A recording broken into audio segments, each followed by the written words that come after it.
Shear by Chilord Chapter 9. Bellatrix felt suddenly small and uncertain as she stood in front of him. Her stubborn determination and desire felt suddenly hollow, inadequate for the task at hand, as she could swear his cool gaze was slowly dissecting her. There was a frightening lack of desire, a lack of want or even emotion in those eyes that left her wanting to turn and flee. "What, exactly, did you think that you're trying to do, Mrs. Black?" Harry asked with a kind of bland curiosity that immediately left her wishing he wasn't standing between her and the door. Shifting nervously, she swallowed and asked in an uncertain tone, Seduce you, I see." And suddenly he was moving like a serpent as he was upon her, lips drawn back, teeth bare like a wolf before his prey, as his eyes burned with a predatory intensity. "And what? You thought that all you would have to do was look pretty, bat your lashes, and wear something." Revealing, if the absurdity of the situation wasn't leaving him reeling, he would have laughed at what she considered revealing. There was a kind of old-fashioned appeal to it, he had to admit. A black velvet corset cut low, to reveal a hint of cleavage, dusted behind an artful decoration of black lace, with a tight, matching shrug of that same elegant black lace that reached all the way down to her wrist. If she hadn't worn a full set of heavy skirts with it, cut low enough to reveal her black leather-heeled boots, and opted instead for a more modern skirt, something flowing and tight, cut out to at least her knee, she would have had more impact. To a boy whose teen years had been the 90s, it was more than a little quaint and old-fashioned. To the same boy whom had spent much of that time growing up in the muggle world, it only emphasized that view. Bellatrix Black was, he was coming to realize, shockingly naive. Easily swayed and influenced, at least if it was by someone she respected. He was starting to understand exactly how she'd been molded into the infamous Bellatrix Lestrange. Some of the flashes he could see when she looked at him. She remembered a milder version of that look on Lestrange's face. When she looked at Voldemort, he could see the dark passion in her eyes, the hunger that could easily be pushed to madness under the right pressures. She wanted to be challenged, to fight, to prove herself at the end of her wand and the fall of her opponent. Now, however, he seemed to be finding himself the focus of that passion, that desire, instead of Voldemort. He just knew, somewhere, his godfather was laughing at him. There was, of course, the obvious solution for how to deal with this, to put himself back on familiar grounds, reject her, and send her running to Voldemort. As he looked at the vulnerable, uncertain woman in front of him, he found that he didn't particularly like that idea. From what he understood, he had intervened at exactly the part in her life when she was taking her first steps down the path of a Death Eater, solidifying her fate as Voldemort's hand. She had not yet started to kill and torture anyone, at least not physically, and she was a very attractive witch, one who was practically throwing herself at him.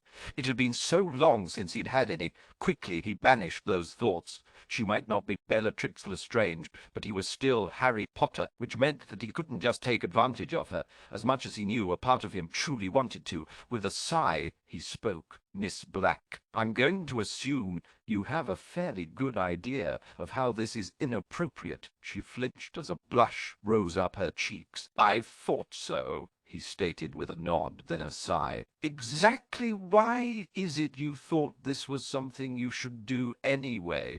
Bellatrix found herself shifting about, finding everything about his room suddenly so very interesting, as long as it kept her from looking back at him. Saying she wanted him to court her didn't exactly feel like the smart thing to say. With those vibrant green eyes she could still feel staring back into her, she couldn't seem to come up with any other excuse. As she managed to hold her tongue, he sighed and she flinched again.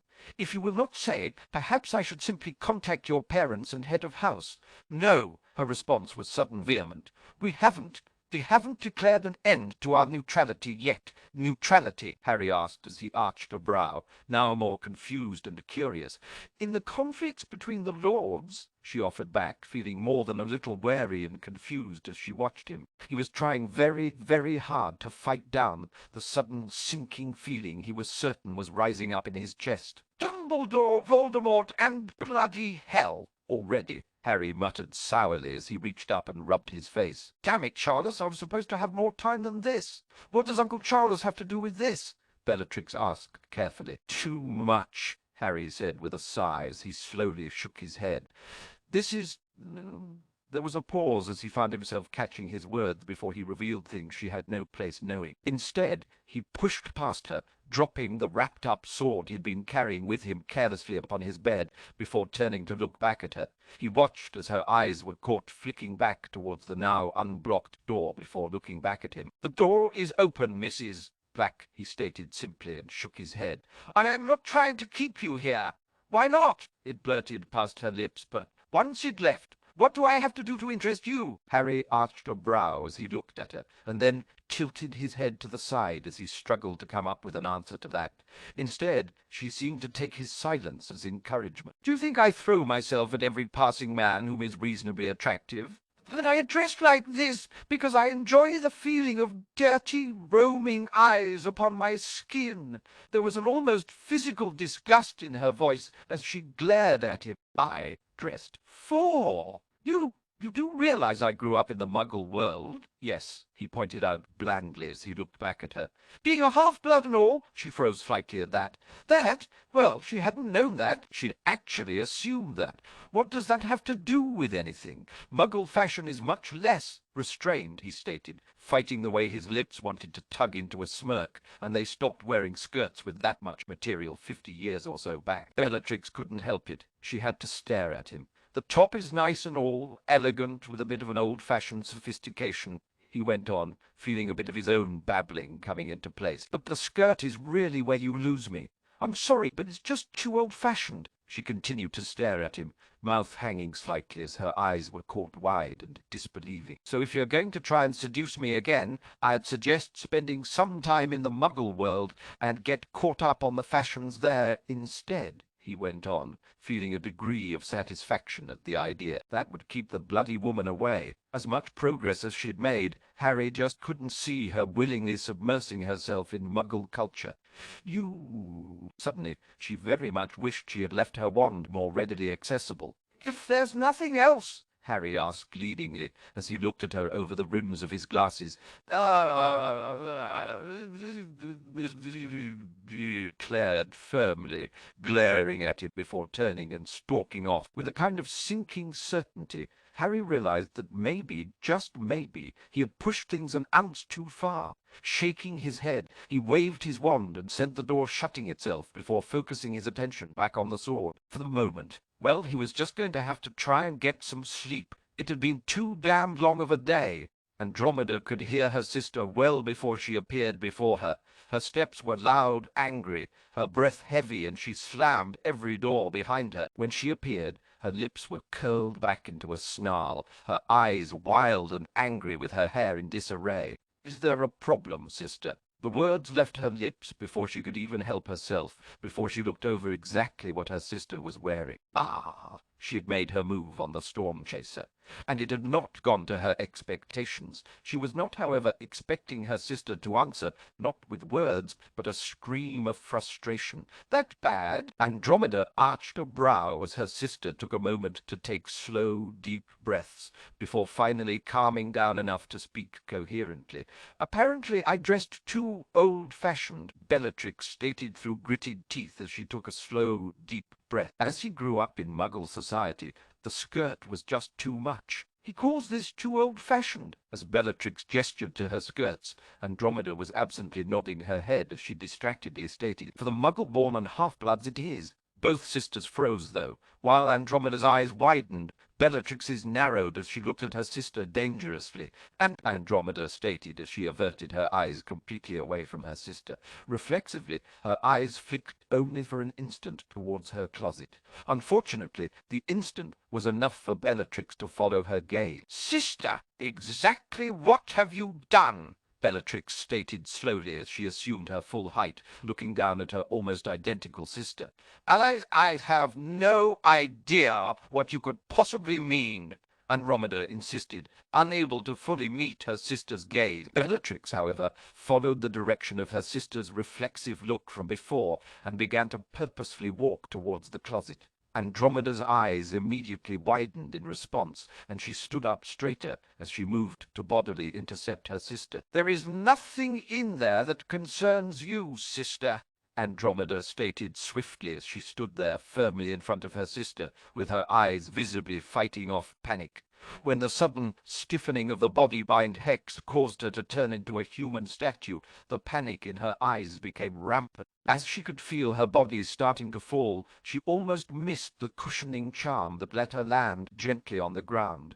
Helpless, she could only watch and blink as Bellatrix stepped over her and reached the closet. Then there was silence, broken only by the sound of the door being opened and her sister stepping inside. Cold, dread terror swelled up in her stomach. Bellatrix was going to find out. Her family would find out. She was about to be thrown out. Andromeda Black had known that she would end up marrying her boyfriend Ted Tonks since just before the end of term at Hogwarts. She had also known that as soon as that was revealed to the rest of her family, she would be cast out. Ted Tonks was, after all, a mudblood to them, and Tudger's purr. The Blacks had to be pure. No matter what her sister thought, the family's stance on that would not change so quickly. Her mother and aunt had proven that. Her uncle might have displayed a brief spark of defiance to her aunt, backed by Uncle Charles, but it wouldn't last. She had thought she'd at least be able to graduate Hogwarts first, though. What are these? Bellatrix's voice was not as angry as it had been. There was more genuine curiosity in it. And is this a dress? But it's so tiny. Oh, sweet Morgana. Of course her sister would find her dress with the mini-skirt right off the back. And these are pants of some kind. But wouldn't they just cling? Now Andromeda could hear the blush in her sister's voice. And what manner of material is this? As it stood, Andromeda was rather helpless and quite unable to respond to her sister's questions. Is this what he was talking about? I never knew Muggle fashion was so... There was a pause before Andromeda suddenly found herself able to move again. Andromeda, sister! Slowly, warily, Andromeda stood facing away from her sister for a moment, before collecting herself and keeping her face carefully blank. When she turned to face Bellatrix, she didn't find the anger and accusation she was expecting. Instead, she found only confusion and vulnerability. Is this why he didn't want me? Bellatrix asked, her voice small as she clutched at the dress she had found. Because Andromeda was left suddenly feeling almost as lost and uncertain as Bellatrix looked. As long as she could remember, Bellatrix had been a strong personality, almost refusing to show even the slightest weakness. To see her like this, sighing, Andromeda looked at her sister and comparted the dress with what she was wearing. I could only guess it's more about what it represents. As you said, he is a half-blood, and, as you also said, he grew up in the Muggle world. If you don't know enough about the Muggle world to fit in, how could you be with a man who apparently is very comfortable there? Privately, she rather doubted it was the case. The man likely didn't believe she was any different from the would-be thug and murderer he had stopped her from becoming. It disturbed her on some level to see the man whom had casually slaughtered the Knights of Walpurgis and had used her sister as his messenger become the object of Bellatrix's desires. Truly, the hope and life suddenly seemed to bubble back up into her sister's eyes. It disturbed her, but it did not surprise her. It might be. Andromeda agreed with a slight nod as she continued to watch her sister like she was an irritated viper. "You can help me then, can't you?" Bellatrix stated, an eager hunger in her eyes as she leaned forward. "You have these. You must know more." Andromeda stared back at her sister, eyes wide and blinking. "Sister! Bellatrix! Are you asking me to? Teach you how to go Muggle?" This was not what she expected. Looking back at the eagerness in Bellatrix's eyes, she wondered if perhaps exile would have been preferable. "So what do you think?" Charles asked as he looked over his tumbler of whiskey at Lucius Potter. "I have no thoughts I wish to dwell on," Lucius stated as he sipped upon his own drink. "And those you don't want to dwell upon," Charles pressed quietly. "Doesn't that defeat the purpose of not dwelling upon them?" Lucius asked rhetorically, before Charlotte's look made him snort. "He is. Not exactly what I was expecting." "Harry!" Charles nodded his head in agreement. "Harry seems quite happy to defy expectations, both good and ill." "He is crass, blunt, and unsophisticated," Lucius stated simply, "but also skilled, pragmatic, and too much like you." Charles finished, clearly amused. "I'm sure I do not need to acknowledge what you might be implying, do I, cousin?" Lucius asked with a dangerous narrowing of his eyes. Of course not, cousin, of course not. Charlotte's amusement did not falter in the slightest. Lucius stared unamused at him for a long moment before sighing as he slumped back. The size of that beast, indeed, Charlotte agreed, sobriety quickly returning to his features as he leaned back. And he managed to kill it, while impregnating that blade with its venom. Lucius shuddered a bit at the thought. A sword like that, I doubt there's much it could not destroy. Horcruxes be damned! That thing could likely carve through the most heavily warded items in existence, which is what these Horcruxes are.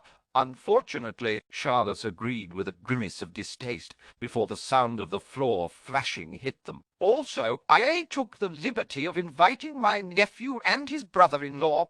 Must you? Lucius asked with a measure of distaste wrinkling over his features. I know you have assured me that they have been forced to take stock of their situation, but I believe that in the end this will benefit us all, Charlotte stated seriously before walking over to the floor and answering, Yes, you know who it is, uncle, Cygnus Black stated back through the floor with a look of ill pleasure.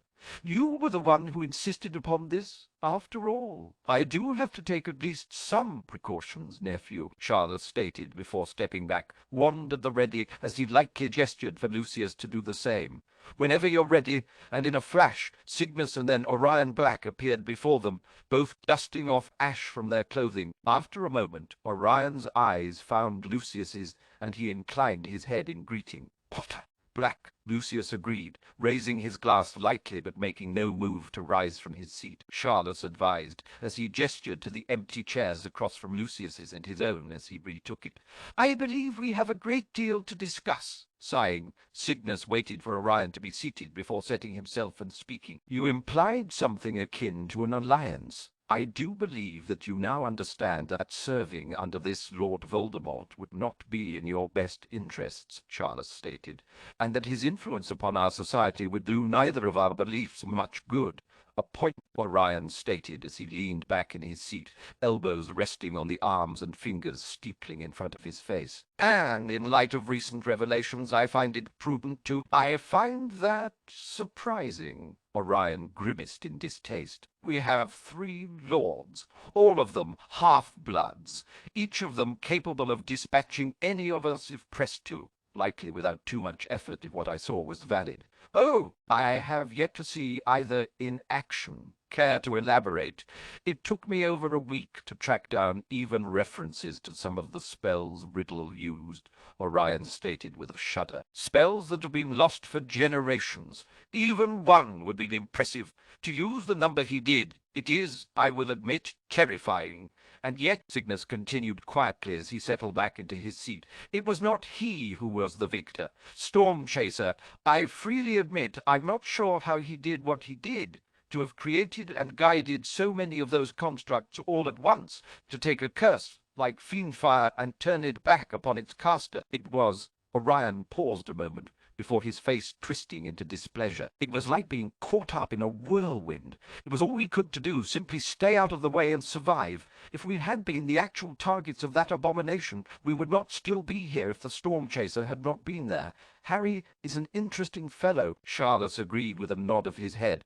Before, though, what other methods do you know of for the destruction of one of these Horcruxes, Fiendfire? Orion stated without hesitation. The killing curse. There must be obscure rituals and magics that destroy the soul or expel it, or ones that destroy and consume magic. That's why basilisk venom works. It destroys everything, even the magic binding the soul fragment, Orion stated, simply as he wearily leaned back in his seat. And yes, ever since they were first mentioned, I've taken the time to go back over the records. Your Stormchaser has hit upon a rather ideal method of destroying them. An expensive method, Lucius stated sourly. Not to mention dangerous. He still lives, and he now has the blade, Cygnus stated with a canting of his head.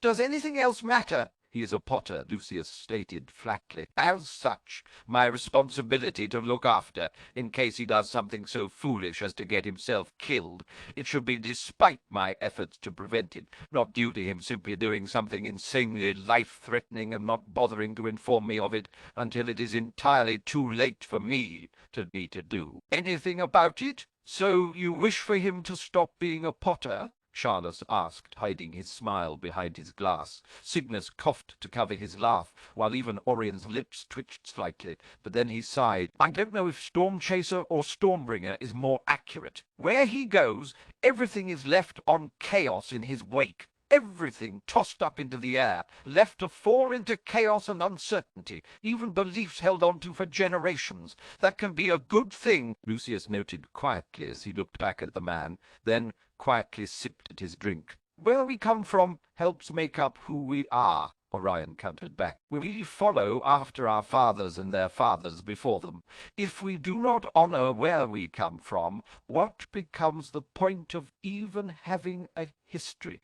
To learn from it and build upon it, Charles answered this time, as he looked back, staring not at Orion, but at Cygnus. Our fathers will always be our fathers. They teach us what they have learned, but it is up to us to build upon it, to grow it beyond what it was before us. It was good enough for them. Orion snapped back, sinking into his chair, glowering quietly at Charles. And tell me, do you want what you have to be good enough for your sons? Lucius asked back quietly as he looked piercingly at Orion. Because I know that what I want for James is far more than this. I want him to rise up, to surpass me, to be better than me. Orion opened his mouth to protest, before remembering the lingering darkness of his home and the look of stubborn determination on Sirius's face when he had asked to see the memories. Was this the life he wished for his son? If he had been asked not long ago, it would have been yes. Now, though, now he didn't really know. The world had suddenly become a confusing, terrifying place. Men who would end his line. The past glories could not save them. Following after the vengeance-hungering hypocrite would not save them. No, instead, he could see now it would simply hasten their destruction. Change had come, and no longer was what they knew certain. I do not think that the past should be forsaken. Cygnus spoke up, his voice careful and measured as he voiced his own thoughts. But we cannot be so focused upon it that we do not see the present, and cannot look to where we are headed. The glories of the past of our forebearers are just that, the glories of the past. We cannot live on them. They are not ours. They are the laurels of those who we came from, and now I find myself thinking we ill honor them by resting upon them. Well said, nephew, well said. Charles agreed, with a nod of his head, as he sipped his drink. Beyond these simple isles we make our home upon. We might fail to make our own mark upon them, but we leave a chance to our children, their children, and beyond. Can we ask for more? To live to see it? Orion asked rhetorically, as he looked at his drink before sighing softly. But for my sons and the future they might have. We each have a legacy to protect, and perhaps that is what we should be doing, protecting the future instead of seeking to take it from others. They are someone's child, Lucius stated quietly. For good or ill, they are someone's child. That is why we do not rush to spilling blood, but so are we, and for our children we will not flinch from it when they come for ours. A fine line to follow, a dangerous one to track, but one that it is necessary, Charles agreed. Otherwise you become either the monster in the dark that you fought against, or you stand there with bare throat, waiting to be prey. We may not always be hunters, but we will never be prey. Tell me, cousin, will you? Orion stared back at Charles, fingers clenching upon the glass in his grip and staring back at him, before releasing a slow, sharp hiss of breath. No, cousin, I will not. Then I believe we have much more to discuss, Lucius stated simply as he leaned forward, and even more work to do. Silently, Orion nodded in agreement. Balefully Voldemort turned his gaze across the small clutch of Muggle homes. They were nothing of importance. In fact, they had been selected more at whim and fancy than anything, but they would make an excellent testing ground. He didn't even bother looking behind him as he spoke, gesturing. "Go! Kill them! Kill them all!" The figure that followed his command moved with a convulsing, twitching gait, seeming to suddenly jerkily snap from movement to movement. Fingers, arms curled back against its chest, as if reflexively protecting it as empty reddened eyes stared bug-eyed and open at the buildings in front of it. Its lips pulled back, thin and tight against its gums, revealing bloody and almost rotting flesh surrounding jagged, uneven teeth. Then it opened its mouth, then let loose a hissing, warbling sound, like a high-pitched whistle, before it surged forward and suddenly pressed its hands against the frame of the door on the first building. Immediately, a twisting, rust-colored miasma surged out from beneath its touch, rapidly spreading across the walls of the home, and as it passed, wood, stone, and metal twisted and warped. Glass cracked and shattered as windows were crushed, and shingles bowed down as the roof seemed to collapse in on itself. Then the screams began. Raw, pure terror ripped out of the throats of an entire family. Standing a distance away, Voldemort closed his eyes and savored the sounds before. One by one, they were suddenly, violently cut off. The broken window, something with long, spidery limbs emerged, skittering about with a girl's head with long, limp hair, hiding empty, gaping sockets rimmed with teeth as its jaw hung open, with a bulging sack of eyes, staring out, blinking and looking seemingly everywhere at once. A fist ripped through a wall, a heavy, thick-knuckled, brutish thing, its flesh torn back to reveal bloody bone. Following it, shoulders hunched forward, spine pronounced, every vertebrae pushing up, almost breaking the skin. Its jaw was exaggerated, thick, heavy, with boar-like tusks. If one looked closely enough, however, they could see that the body vaguely showed evidence that it had once been female. Behind it stumbled what looked to be a man, long strips of leathery flesh hanging off of it, tipped in bony hooks as hand-like feet gripped at the ground. His face was impossibly stretched out, and long eyes held open by straps and hooks, as they also held his mouth, pulled wide into a mockery of a grin. When the brute in front of it stepped too close, its arms flashed out, and with a crack, the strips of leather flash flayed across the brute's arms, making it squeal and retreat. Voldemort stared at them for a moment before smiling, his lips curling back as he began to slowly, darkly, let loose a burning, twisted laugh. "You think you can keep them safe, Storm Chaser? You think you can steal their fear of me?" His unnatural eye burned as he watched his creation move to repeat the same process at a second home. "Fine." He paused, his words soft as he let the darkness and shadows wrap about him. "But let us see how you fare against fears, nightmares made flesh and blood. Oh, how will you save them against all the things the dark, wretched pits a mortal mind can conjure up?" When his creation turned his head, he looked back at Voldemort and screamed, or at least as close to screaming as he could, and jerked his hands back. Instantly, the house seemed to snap back together, shuddering there where it stood. Then it quivered once and collapsed. In that same jerking, distorted movement, he moved hands again, curled back against his chest. Behind him, Voldemort smiled, watching. The fool could chase all the storms he wanted. Voldemort would bring them nightmares to drown them out into nothing. Harry sighed as he leaned back in his chair and stared at the silvered length in front of him. The goblin forged blade caught the light, shining brightly along its edge. He could use it, take it up to the 7th floor and into the room of requirement. Just one little stroke and the deed would be done, and with it his need to remain at Hogwarts. "An interesting piece, Mr. Potter." Albus Dumbledore's voice intruded upon his thoughts. "I find myself wondering what you plan to do with it." Stiffening in response, Harry slowly turned his head and affixed the man with a hard look, "and I find myself wondering if suddenly the bounds of personal privacy have stopped holding any meaning for you.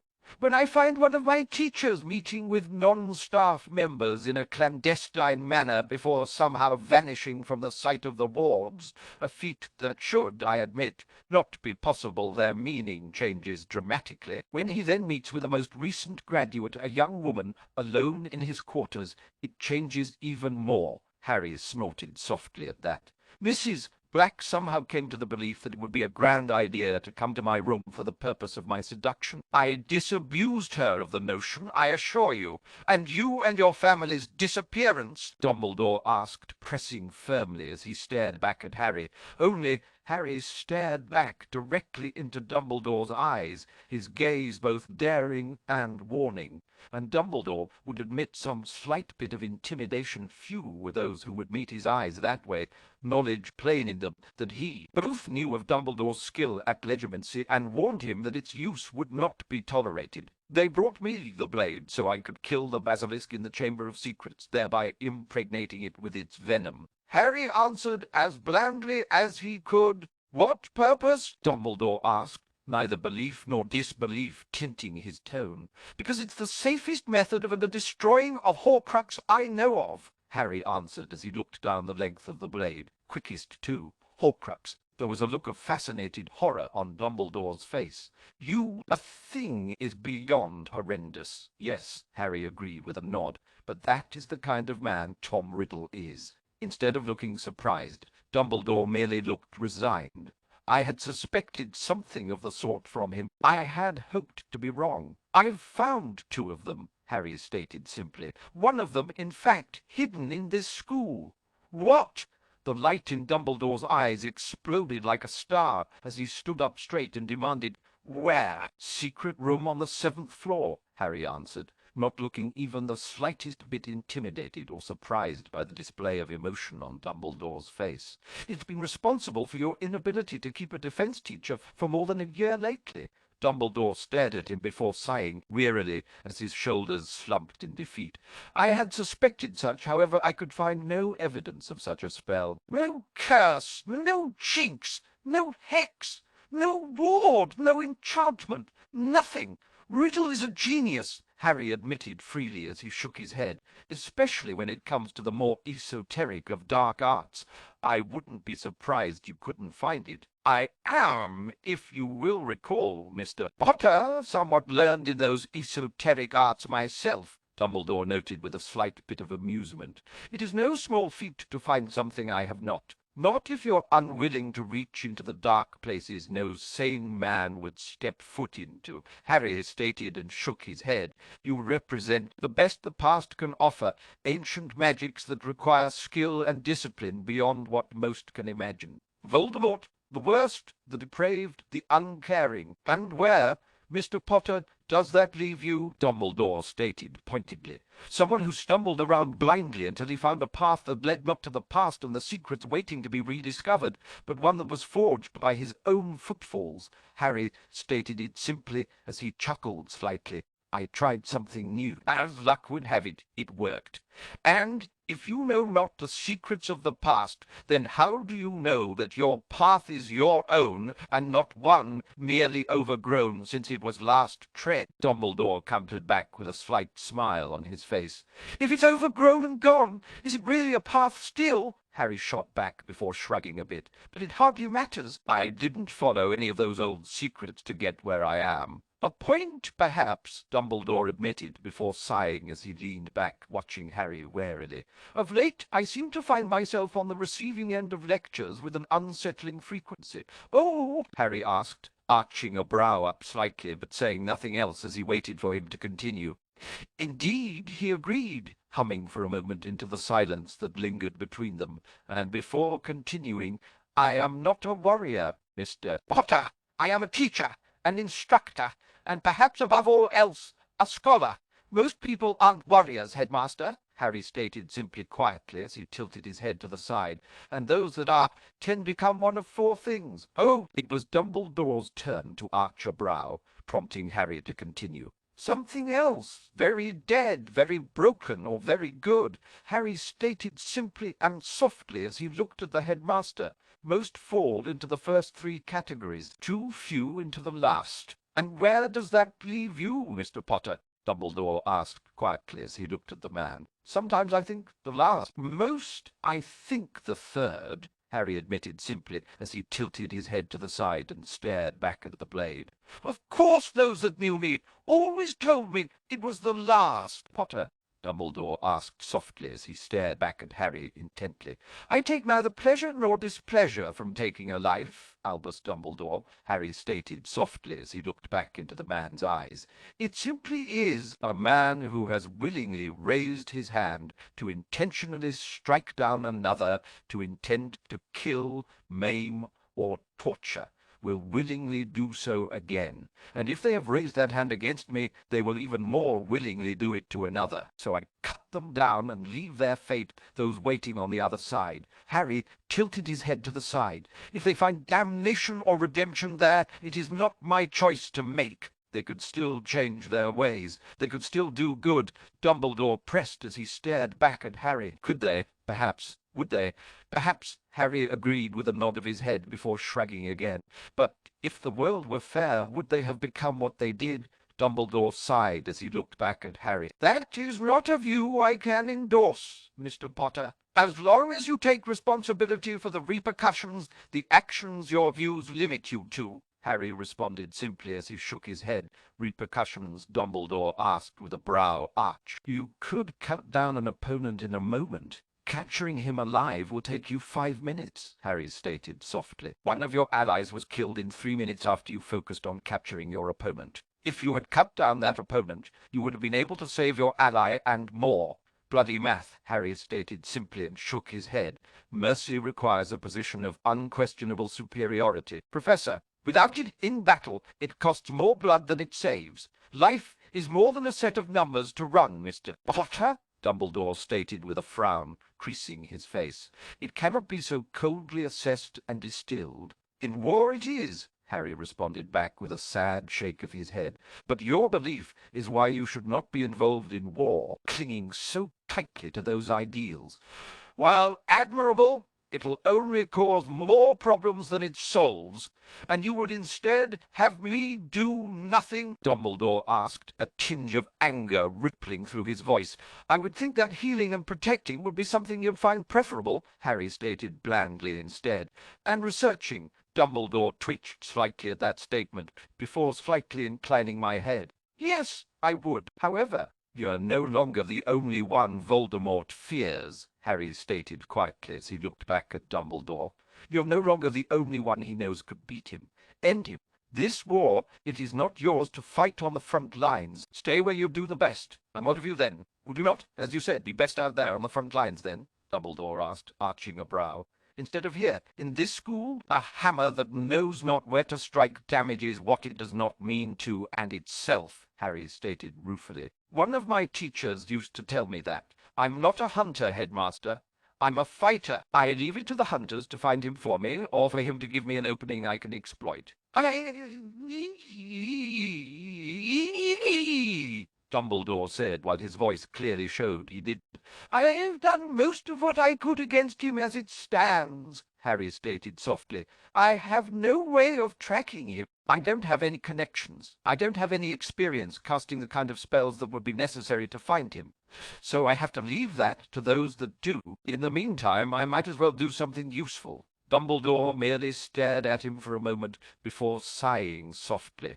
"I again feel the need to ask to continue this another day. Instead, perhaps you should see about taking care of that objective you had that blade created for." Harry glanced back at Dumbledore before arching a brow a bit. "You mean you want to know what secret room it's hiding in, that you never found it?" Coughing softly, Dumbledore looked back at Harry, the slightest tug of his lips rising up.